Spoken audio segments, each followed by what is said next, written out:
On a dust-choked street, a trembling girl clutches her mother's worn dress and whispers to the towering rancher, "Nobody wanted my black mom with 9 kids." The giant cowboy dismounts, looks the weary woman straight in the eye, and replies without hesitation, "Good. I want all of you." The townspeople had already decided her fate, another vagrant destined to starve in the wilderness with her burden of children. Every door had slammed shut, every face had turned away in disgust.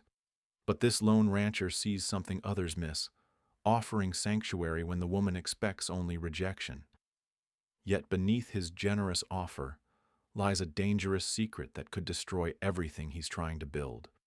The woman must choose between the certain death waiting on the road and the unknown peril lurking in his mysterious past. Will accepting his help save her family or doom them all? Before we continue, comment where you are tuning in from. Perhaps we will publish a story there. The boarding house door slammed shut behind them with a finality that echoed through the cold Wyoming morning. Clara Johnson stood in the muddy street, watching their few belongings scatter in the wind. Her 9 children huddled close, their faces hollow with hunger and exhaustion. The landlord wiped his hands on his apron, as if touching their possessions had soiled him. Several neighbors gathered on their porches, shaking their heads with practiced disapproval. Clara lifted her chin and gathered their scattered clothes, refusing to let them see her break. Marcus, her eldest at 16, picked up their torn blanket. The boy had grown thin over the past months, his shoulders bent under responsibilities no child should carry. Lucy, barely 6, clung to her mother's skirt with fingers that trembled from more than just cold. Clara counted the coins in her palm. Enough for perhaps 2 meals, nothing more. Winter was settling over the territory, and they had nowhere to go. They walked through Copper Falls as the sun climbed higher. Clara kept her children close, their footsteps echoing off the wooden sidewalks. Store owners stepped into their doorways, arms crossed, watching them pass with cold eyes. At the millinery shop, Clara straightened her worn dress and stepped inside. The bell chimed softly, and the proprietor looked up from her work. Her expression soured immediately. Clara cleared her throat. "I can sew. I can clean. I only need work for food and shelter." The woman's needle never stopped moving. "We don't have anything. I could work for very little. My children are well behaved." "I said we don't have anything." The words came out sharp and final. Clara nodded and herded her children back to the street. 3 more shops, 3 more rejections, each one delivered with increasing hostility. At the blacksmith's, the man didn't even let her speak. He pointed toward the road leading out of town. "Keep moving." The barbershop owner stepped outside before they could approach. "Don't even think about it." By noon, Clara's hope had withered to a small, desperate flame. The children hadn't complained, but she could see the defeat creeping into their young faces. Marcus had stopped meeting her eyes altogether. The general store stood at the end of the main street like a final judgment. Clara gathered her courage and pushed through the heavy door. The bell announced their arrival to a store full of customers who turned to stare. Mrs. Henderson, the store owner, emerged from behind the counter with her arms crossed. Her voice carried across the silent store. "We don't serve vagrants here." Clara felt every eye in the room fixed on her family. Heat crept up her neck, but she kept her voice steady. "I have money. I just need supplies for my children." She placed her coins on the counter. Mrs. Henderson glanced at them with disgust. "That's not near enough for what you'd need." "Then just bread, please. I told you we don't serve your kind here. Now get out before I call the sheriff." A customer near the window whispered to his companion. 9 children. Can you imagine? "People like that don't know when to stop," came the reply. Clara's hands shook as she gathered her coins. She turned toward the door, her children following like lost sheep. The weight of their hunger pressed against her chest until she could barely breathe. Outside, they stood in the dusty street with nowhere left to go.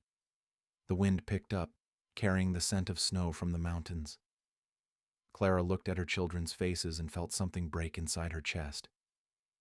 Marcus stepped closer. Ma, maybe if I went alone to the next town, I could find work. No. The word came out fiercer than she intended. We stay together. Lucy tugged at her mother's skirt. Are we going to die, Mama? Before Clara could answer, the sound of hoofbeats approached. A lone rider emerged from the dust, sitting tall in his saddle. He was a big man with weathered hands and kind eyes that seemed to take in their situation at a glance. He dismounted slowly, his movements deliberate and calm. The townspeople who had been watching from their doorways suddenly found reasons to disappear inside. Lucy, with the brutal honesty that only children possess, looked up at the stranger. Nobody wanted my black mom with 9 kids. The man studied Clara's face for a long moment. When he spoke, his voice was steady and sure. Good. I want all of you. Clara stared at him, waiting for the catch. There was always a catch. Men didn't offer help without expecting something in return, especially not to desperate women with children. He extended his hand toward her. Name's Thomas Grady. I've got a ranch outside town with plenty of room. I don't have money to pay you? Didn't ask for any. Clara studied his face, searching for deception. She found none, but that frightened her more than cruelty would have. In her experience, kindness was often the most dangerous trap of all. But as she looked at her children's faces, at the hope beginning to kindle in their eyes, she realized she had no choice. The road ahead promised only death. She took his hand. Thomas loaded their meager belongings into his wagon with practiced efficiency. He moved like a man who had done this before, securing blankets and positioning the children for the long ride ahead. Clara watched his every gesture, still waiting for the trap to spring. During the journey, Thomas handed out strips of jerky from his saddlebags. The children ate slowly, savoring each bite. He noticed 10-year-old Sarah favoring her left foot and adjusted her position without being asked. When baby James started crying, Thomas hummed a low tune that somehow calmed the infant. Clara had never seen a stranger show such natural understanding of children's needs. Most men barely tolerated youngsters, especially those belonging to others. Yet Thomas seemed to anticipate their requirements before they voiced them. The ranch appeared as the sun began its descent toward the mountains. Clara expected a modest homestead, perhaps a cabin with a single room. Instead, she found herself staring at a substantial 2-story house surrounded by well-maintained outbuildings and fertile pasture land.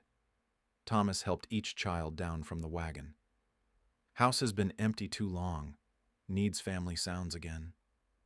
As they approached the front porch, Clara noticed details that made her pause. A rope swing hung from the old oak tree. Wooden toys lay scattered in a corner of the yard, weathered but not forgotten. This wasn't the home of a bachelor rancher. Inside, her suspicions deepened. The main room was spacious, but what caught her attention were the smaller touches. Multiple coat hooks hung at varying heights. The dining table could easily seat 12. Upstairs, she discovered 4 bedrooms already furnished with beds, dressers, and personal items that spoke of recent habitation. Thomas showed them to their rooms with an efficiency that suggested careful planning. Each space was clean, ready, as if he had been expecting them. Clara found children's books on the shelves, clothes in the drawers that would fit her younger ones, medical supplies organized in a cabinet that most single men wouldn't bother maintaining. Her oldest son, Marcus, pulled her aside. "Ma, this doesn't feel right. Why would he have all this ready?" Clara had been wondering the same thing. The house felt like a family home recently abandoned, not the dwelling of a lonely rancher looking for company. That evening, as she organized her children for their first real meal in weeks, Clara's natural skills emerged. Years of managing large households had taught her efficiency that bordered on artistry. She assigned tasks based on each child's abilities, coordinated meal preparation with bath schedules, and established sleeping arrangements that maximized comfort in the available space. Thomas watched her work with something approaching reverence. "You've done this before, managing large groups. I ran a household for a wealthy family back east before I married. 23 people, including staff and children. She had attended teachers' college before circumstances forced her into domestic work. Education was a luxury few women of her background could afford, but Clara had possessed both the intelligence and the opportunity. Marriage had ended her formal career, but it hadn't diminished her capabilities. Thomas nodded as if this confirmed something he had suspected. Thought so. You have the touch. Before Clara could ask what he meant, the sound of approaching horses interrupted their conversation. Through the window, she saw 3 riders approaching the house. The lead rider wore a badge that caught the lamplight. Thomas stepped onto the porch as the men dismounted. Clara gathered her children behind her, old instincts flaring to life.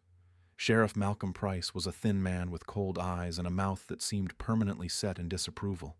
His deputies flanked him like hunting dogs awaiting commands. Thomas, heard you picked up some strays in town today. Just offering hospitality, Malcolm. Nothing against that. Price's gaze swept over Clara and her children with obvious distaste. Vagrancy's against the law, so's harboring vagrants. They're my guests, on my land. That so? Price stepped closer to Thomas. Funny thing about your hospitality, seems to attract the wrong sort of people. You should know better than to take in strays, especially after what happened before. Clara felt a chill that had nothing to do with the evening air. The sheriff's words carried implications she didn't understand, but the threat was unmistakable. Thomas's voice remained steady. These folks aren't causing trouble for anyone. Not yet. Price's smile held no warmth. But trouble has a way of following certain types. Hope you remember that, Thomas. Hope you remember what happened to Sarah's bunch when things got out of hand. The name hit Thomas like a physical blow. Clara saw him stiffen, his hands clench at his sides. Whatever Sarah's story was, it held power over him.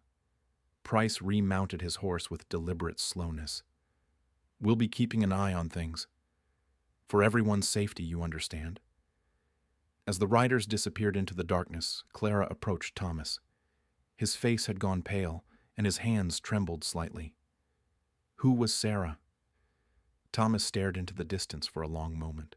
When he finally spoke, his voice carried a weight of grief that made Clara's chest tighten. My wife. And those children you're wondering about? Mine. All 6 of them. The truth hit Clara like cold water. The prepared rooms, the children's belongings, his natural way with youngsters. This wasn't kindness to strangers. This was a broken man trying to fill a house that had been stripped of its family. What happened to them? Thomas's jaw tightened. That's a conversation for another day. Right now, you and your children need rest. But Clara knew sleep would be impossible. She had traded one uncertainty for another, and Sheriff Price's visit suggested the danger was far from over. Over the following days, Clara's capabilities emerged like flowers after rain. She transformed the morning chaos of 9 children into orchestrated efficiency. Breakfast appeared on schedule, lessons were organized by age groups, and chores were distributed with mathematical precision.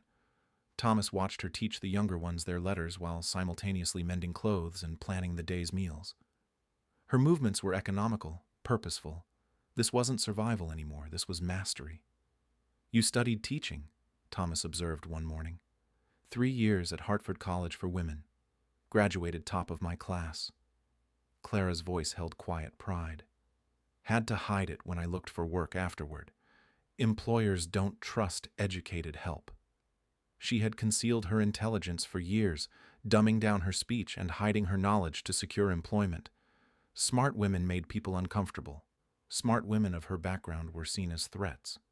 Thomas nodded with understanding. Waste of talent. Clara discovered more mysteries in the house each day.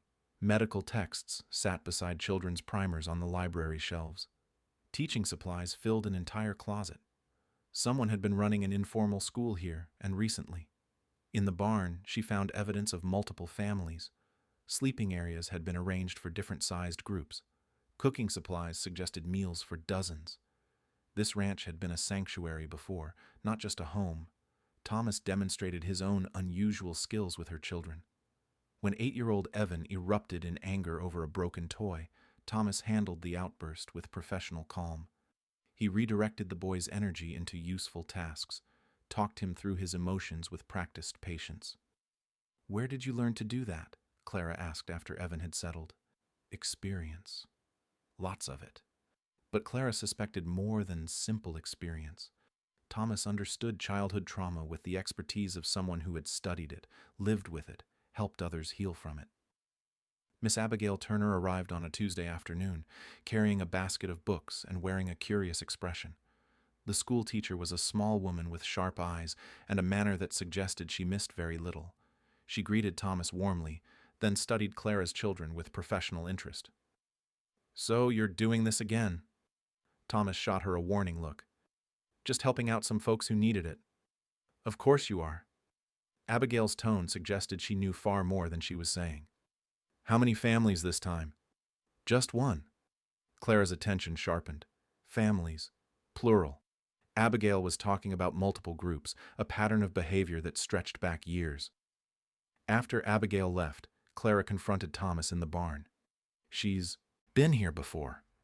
With other families." Thomas continued brushing his horse, avoiding her gaze. "Abigail brings books sometimes." "That's not what she meant, and you know it." Thomas set down the brush and faced her directly. The pain in his eyes was so raw that Clara almost stepped back. "My wife Sarah and I, we helped people. Families with nowhere else to go. Ran an unofficial station for folks passing through, some who needed to stay longer." The pieces clicked together in Clara's mind.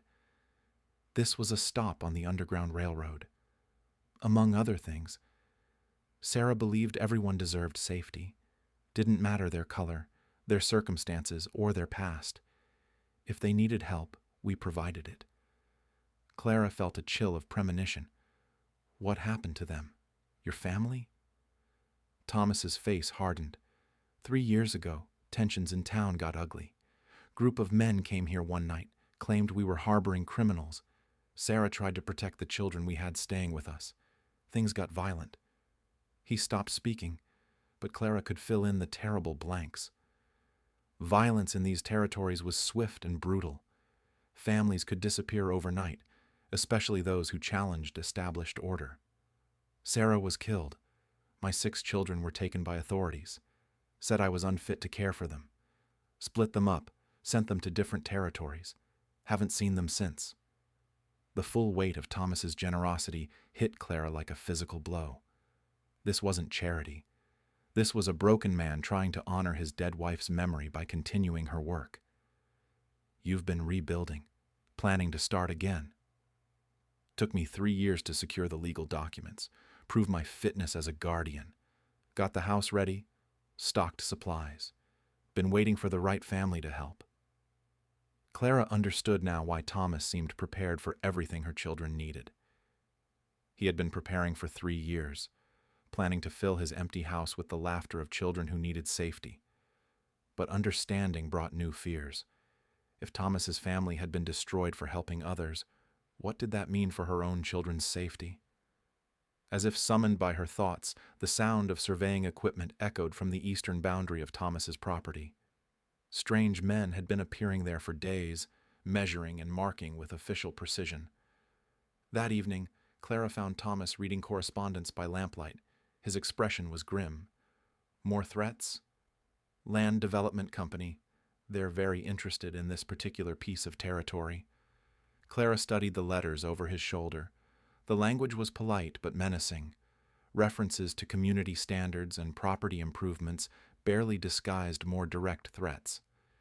They want you gone. They want everyone gone. Whole areas being targeted for development. Through the window, Clara could see more survey stakes than had been there the day before. Whatever forces had destroyed Thomas's first family were gathering. Strength again.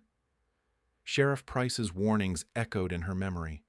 The man had spoken of Sarah's bunch as if their fate had been inevitable, as if the same fate awaited anyone who followed the same path. Clara realized she had brought her children from one danger into another, but this time she wasn't facing it alone. The partnership between Clara and Thomas deepened as spring arrived. They worked the ranch with shared purpose, Clara managing the household while Thomas handled livestock and repairs. Her organizational skills transformed the daily operations into smooth efficiency. Clara's third talent emerged through necessity. Years of keeping her family alive on dangerous roads had sharpened her instincts for gathering information and reading threats. She noticed patterns others missed, remembered conversations that seemed insignificant, connected details that revealed larger truths. When strangers appeared at the property boundaries, Clara cataloged their faces and equipment. She memorized the times of their visits, the areas they surveyed most intensely. Something about their methods felt coordinated, purposeful, beyond simple land measurement. The threatening letters arrived with increasing frequency. Clara read them while Thomas worked, noting the subtle escalation in language. Each message pushed harder than the last, demanding Thomas sell his property for development. "They're not just interested in your land," Clara told him one evening. "Look at these survey marks. They're mapping a straight line through multiple properties." Thomas studied the pattern she had identified. "Railroad route. Has to be. Nothing else would require this much territory in such a specific path." The realization changed everything. This wasn't about removing undesirable neighbors. Someone wanted Thomas's land for commercial development, and they were willing to use any method necessary to get it. Sheriff Price's visits became weekly occurrences. Each time, he brought new complaints from unnamed townspeople about noise, property values, and community standards. His threats grew more specific with each encounter. During one visit, Clara positioned herself where she could overhear Price talking to Thomas privately. The sheriff's words carried implications that made her blood run cold. "Remember what happened to Sarah when she got stubborn about staying put? Accidents happen to folks who don't know when to leave." Clara realized that Sarah's death might not have been the result of random violence. If Thomas's property sat on a planned railroad route, his wife's murder could have been deliberate elimination of an obstacle. The crisis arrived on a warm April morning. 8-year-old Evan had been playing near the creek with his younger siblings when the spring runoff turned the normally gentle stream into a raging torrent. Clara heard the screaming from the house and ran toward the water. Evan was fighting against the current, his small body no match for the swollen creek. The muddy water carried him downstream toward rocks that would crush him if he struck them. Thomas reached the creek bank seconds after Clara. Without hesitation, he plunged into the dangerous water. The current immediately grabbed him, slamming him against submerged obstacles as he fought his way toward the boy. Clara organized the other children, sending Marcus to fetch rope while keeping the younger ones away from the water's edge. She coordinated the rescue effort with the same calm efficiency she brought to household management. Thomas managed to grab Evan just as the current swept them both toward a fallen tree.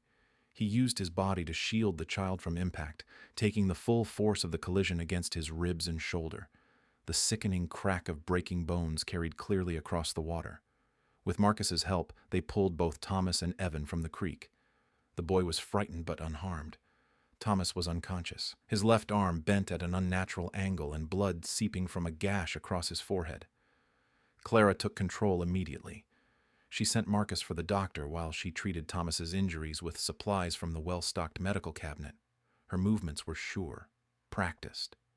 She had learned field medicine during her travels, treating injuries when professional help was unavailable. For 3 days, Thomas drifted in and out of consciousness. Clara managed the ranch alone, coordinating chores among her children, maintaining the livestock, and keeping watch for threats. Her leadership skills, honed by years of crisis management, transformed her children into an efficient team. While searching Thomas's desk for ranch records, Clara discovered a hidden compartment containing correspondence that made her hands shake. Letters between Sheriff Price and representatives of the Rocky Mountain Railroad Development Company revealed the full scope of the conspiracy. The railroad needed a specific route through the territory to connect eastern markets with western mining operations. Thomas's ranch sat directly in the path of maximum efficiency, making his property essential to their plans. The company had been systematically removing obstacles along the entire route for over 5 years. Clara found records of other families who had been driven from their land through manufactured legal troubles, false accusations, and strategic violence. The pattern was clear and methodical. Each family had faced escalating pressure until they abandoned their property or were removed by force. Sarah's murder had not been random frontier violence. She had discovered the railroad's plans and threatened to expose them. Her death was execution disguised as accident, and Thomas's children had been taken to prevent him from continuing her resistance. The surveying activity around their property intensified while Thomas recovered. Clara counted more men, more equipment, more frequent measurements. The railroad company was finalizing their plans and preparing for the final phase of land acquisition. Clara realized she possessed information that could destroy the entire conspiracy, but she also understood that knowledge made her family a target. The same forces that had killed Sarah and destroyed Thomas's first family would not hesitate to eliminate another obstacle. As Thomas began to recover, Clara faced an impossible choice. She could flee with her children, abandoning Thomas to face the conspiracy alone, or she could stay and fight, risking everything they had gained for the chance to expose the truth. The surveying stopped abruptly on a Tuesday morning. Clara watched from the kitchen window as the men packed their equipment with obvious urgency. Something had changed, and she suspected it meant their time was running out. Clara's fourth talent emerged as she planned their counterattack. Her years of education had included extensive correspondence training, and her experience managing large households had taught her meticulous record-keeping. She possessed the perfect combination of skills needed to build a legal case. Thomas recovered enough to sit up and review the evidence Clara had assembled. The hidden correspondence painted a clear picture of systematic land theft stretching across 3 territories. Each document was carefully organized, cross-referenced, and annotated in Clara's precise handwriting. "You've built a stronger case than most lawyers could manage," Thomas said, studying her work. Clara had documented patterns the railroad company thought were invisible. Property seizures that seemed random were actually strategic acquisitions. Families that appeared to leave voluntarily had been systematically terrorized into abandoning their homes. Working with Abigail Turner, they expanded their investigation. The schoolteacher had access to territorial records and connections throughout the region. She helped Clara identify other affected families and gather testimonies from survivors. Clara wrote letters to territorial authorities, federal land commissioners, and newspaper editors across the region. Each letter was carefully crafted to present evidence in the most compelling manner possible. Her educated vocabulary and logical arguments gave weight to accusations that might have been dismissed from less articulate sources. The network of affected families grew as word spread quietly through back channels.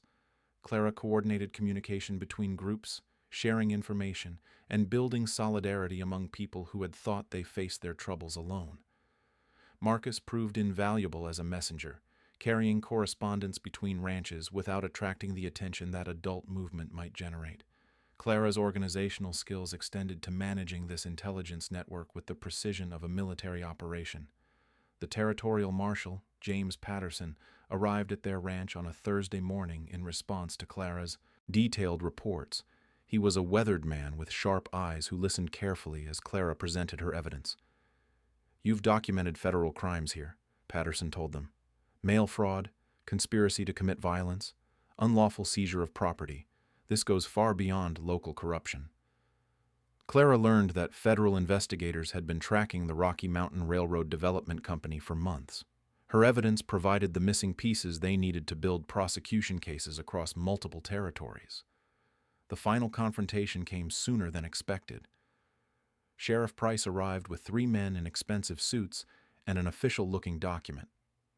Clara recognized the railroad representatives from descriptions provided by other families. "Thomas Grady, you're being evicted for failure to maintain property standards and non-payment of territorial assessments," Price announced, brandishing the forged paperwork. Clara stepped onto the porch before Thomas could respond. She carried a leather portfolio containing copies of all their evidence, her posture radiating confidence that surprised the officials. "Sheriff Price, I believe you'll want to reconsider that action." Price's face flushed with anger. "This doesn't concern you, woman. Get back inside." Instead, Clara descended the porch steps and positioned herself directly in front of the railroad representatives. "I'm Clara Johnson, and I've been corresponding with Territorial Marshal James Patterson regarding federal crimes committed by your organization." She opened her portfolio and began reading from documented evidence. Names, dates, amounts of money, detailed descriptions of illegal activities. The railroad representatives exchanged nervous glances as Clara systematically destroyed their cover story. "These are serious accusations without foundation," one of the suits protested. "Then you won't mind when Marshal Patterson arrives to investigate them," Clara replied calmly. As if summoned by her words, the sound of multiple horses approached from the main road. Patterson rode at the head of a group of federal deputies, their badges gleaming in the afternoon sun. Clara had coordinated the timing perfectly. Her correspondence with Patterson had included precise scheduling to ensure official backup arrived at the moment of maximum impact. "Sheriff Price, you're under arrest for conspiracy to commit fraud and accessory to murder," Patterson announced as he dismounted. The railroad representatives attempted to flee, but deputies had positioned themselves to block all escape routes. Clara's planning had anticipated every possible response to their arrival. Price sputtered protests as handcuffs clicked around his wrists. "You can't prove anything. This is all fabricated nonsense from troublemakers." Patterson held up a thick stack of documents. "Mrs. Johnson's evidence has been corroborated by federal investigators across 3 territories. Your conspiracy involved mail fraud, which makes it a federal crime." Clara watched with satisfaction as the men who had terrorized families for years were loaded into a prison wagon. Her intelligence and determination had brought down a network that seemed untouchable just weeks earlier. The railroad representatives faced federal prosecution for fraud and conspiracy. Their carefully constructed land grab collapsed as soon as official scrutiny focused on their methods. Properties seized through manufactured legal troubles would be returned to their rightful owners. Thomas stood beside Clara as the wagon disappeared down the road. His admiration for her strategic thinking was evident in his expression. "You saved us all," he said quietly. Clara had transformed from a desperate refugee into a community leader who could challenge powerful interests and win. Her education, organizational skills, and survival instincts had combined into a force that corrupt officials couldn't overcome. As news of the arrests spread, other affected families began returning to their abandoned properties. The railroad's reign of terror was broken, and the territorial government faced federal oversight to prevent similar conspiracies. Clara realized she had found more than safety for her children. She had discovered her own power to create justice in a world that had tried to convince her she was powerless. The ranch that had offered them sanctuary had become the headquarters for a victory that would protect countless other families. 6 months after the arrests, Clara stood in the kitchen of what had become the largest sanctuary for displaced families in the Wyoming Territory. The house buzzed with activity as 3 different families shared the space Thomas and Clara now called home. Marshal Patterson's investigation had uncovered corruption spanning 5 territories. The Rocky Mountain Railroad Development Company faced federal prosecution, their executives arrested for conspiracy and fraud. Sheriff Price received a 20-year sentence for his role in Sarah's murder and the systematic terrorization of innocent families. Clara and Thomas married in a simple ceremony at the ranch, surrounded by the children who had become their shared family. The legal union provided security for Clara's children, while honoring the partnership they had built through crisis and triumph. The territorial government officially designated their property as a federally protected sanctuary. Clara received an appointment as territorial liaison for displaced families, a position that utilized her organizational skills and intelligence to help others navigate legal challenges. Thomas found peace in continuing Sarah's work. Each new family that arrived at their ranch represented another chance to honor his first wife's memory while building something meaningful with Clara. His grief had transformed into purpose. Clara established a formal school in the renovated barn, teaching children from multiple families while training other adults in reading and basic mathematics. Her college education, once hidden out of necessity, became a valuable resource for the entire community. The morning routine involved coordinating meals for 16 children and 8 adults. Clara managed this complexity with the same efficiency she had once brought to survival on the road, but now her skills served building dreams instead of merely avoiding disasters. Marcus had grown into a confident young man who helped newer families adjust to ranch life. His experiences with displacement and recovery made him uniquely qualified to counsel children facing similar trauma. Clara watched with pride as her eldest son found his own calling in service to others. Little Lucy, now 7 and bursting with confidence, appointed herself as the official greeter for arriving families. She possessed an intuitive understanding of fear and hope that made her extraordinarily effective at helping newcomers feel welcome. The other children had each discovered individual talents and interests. Evan showed remarkable skill with horses, turning his boundless energy into useful work. Sarah had become Clara's assistant teacher, demonstrating patience and intelligence that promised a bright future. Federal investigators continued uncovering the scope of the railroad conspiracy. Over 200 families across multiple territories had been displaced through manufactured legal troubles. Many began returning to reclaimed properties, while others chose to stay and build new communities. Clara's correspondence network evolved into an official communication system for territorial authorities. Her reports helped federal marshals track remaining corruption while ensuring displaced families received proper legal representation. Her writing skills had become tools of justice and community building. The ranch expanded to accommodate growing numbers. Thomas supervised construction of additional housing while Clara coordinated the complex logistics of feeding, educating, and organizing dozens of people with different backgrounds and needs. Abigail Turner established a satellite school on the property, bringing formal education to children who had never had consistent access to learning. Clara worked with her to develop curricula that honored different cultural backgrounds while preparing students for futures filled with possibility. The territorial capital invited Clara to address the Legislative Assembly about family displacement and community protection. Her speech, delivered with the confidence of someone who had survived the worst and emerged stronger, influenced new laws protecting vulnerable populations. Thomas received letters from territorial officials praising the sanctuary's impact on regional stability. What had begun as personal redemption had become a model for community building that other areas sought to replicate. Revenue from the expanded ranch operations, combined with territorial funding for the sanctuary program, provided financial security that allowed Clara and Thomas to focus on service rather than survival.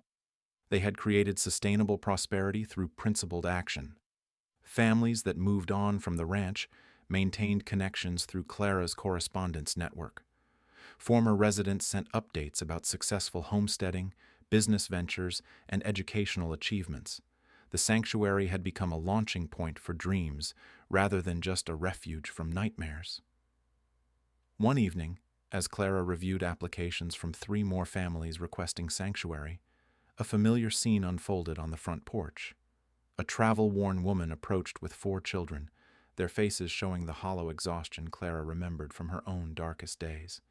Lucy, now the veteran of such encounters, approached the newcomers with natural grace. "Are you looking for help? My mama and papa take care of families." Clara emerged from the house, recognizing herself in the woman's defensive posture and desperate eyes. The circle of rescue and redemption continued, with each new arrival offering another chance to transform despair into hope. The woman's story was different in details but identical in essence. Economic disaster, social rejection, children suffering while adults struggled against forces beyond their control. Clara listened with the patience born of experience and the authority earned through survival. "We have room," Clara told the woman. "We have food, education for your children, and time to help you figure out what comes next." As she helped the new family settle into prepared rooms, Clara reflected on the journey that had brought her from desperate refugee to community leader. Every skill forced upon her by hardship had become a tool for building something larger than personal survival. Thomas joined her as they watched the newest children share dinner with the established residents. The house rang with laughter and conversation in multiple languages, the sound of community transcending individual struggle. Lucy tugged at Clara's skirt, her face bright with contentment. "Mama, we're home, right?" Clara lifted her daughter, looking around at the family they had built through choice rather than blood, at the sanctuary that had grown from one man's kindness and one woman's determination to survive. "Yes, baby, we're finally home."